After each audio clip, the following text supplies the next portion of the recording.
নীরবতা। পৃথিবীতে কমিউনিকেশনের যত ভাষা আছে সব ভাষার উপরে হলো নীরবতার ভাষা।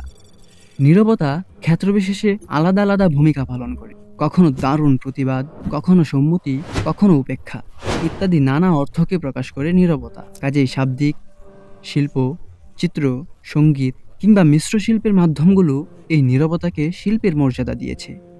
আসুন আজ জেনে নেই নীরবতা নিয়ে উক্তিগুলো।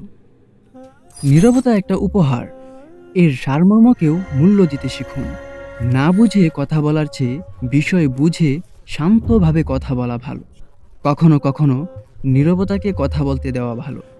যখন কষ্টটা সীমা ছাড়িয়ে যায় তখন মানুষ কাঁদে না, চুপ করে যায়।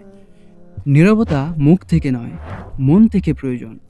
যে কলসি অর্ধেক পূর্ণ তাতে বেশি আওয়াজ হয়, যাকে আমরা বলি খালি কলসি বাজে বেশি। কিন্তু যে কলসি সম্পূর্ণ থাকে তা কিন্তু আওয়াজ হয় না।